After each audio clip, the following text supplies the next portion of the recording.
Like most people, I didn't start out as a China expert. I wasn't driven by any particular fascination with China, but I was running a foreign policy think tank, and suddenly on issue after issue I started tripping up against China, whether it was on climate change or nuclear proliferation or Africa or Iran, and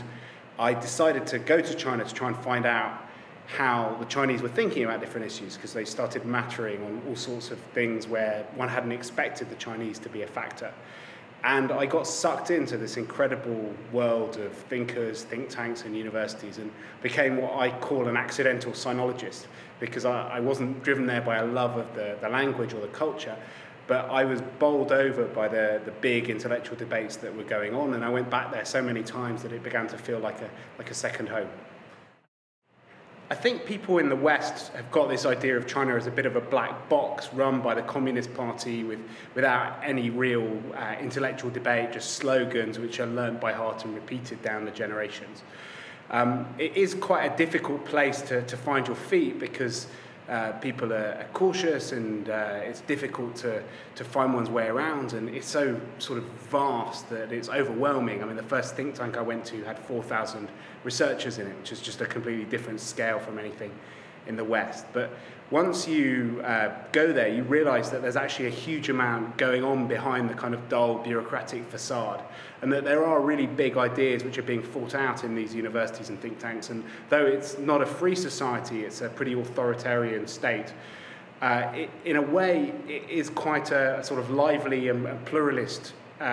place, because you have an incredibly pragmatic regime that's desperate to succeed, and they will take ideas from anywhere that works for them. One of the ideas I put forward in the book is that there is a Chinese model of globalization. Now, this isn't something which is worked out yet, and it's also not something that's a rigid model like the Soviet communist model, because China is radically experimenting all the time and taking different ideas from all over the place. But what is surprising to Westerners is that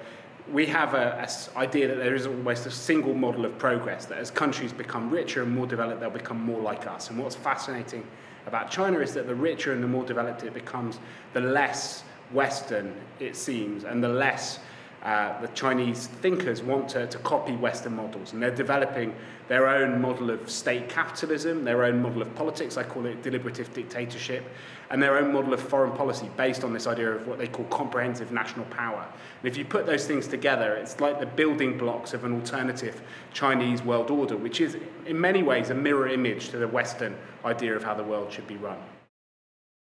One of the most fascinating things about going to China is seeing the world from a completely different perspective. In the newspapers here, there are all sorts of debates about managing China's rise, but in the Chinese intellectual debates, the talk is in fact about managing the decline of the West. And it shows that no matter how soothing the language of managing China's rises, you're going to have this sort of tsunami of changes which work through our economy, our political system, the way the world is organized, which aren't going to be easily managed from over here. And increasingly, we're going to see a world order that is being shaped by China as well as Europe and America.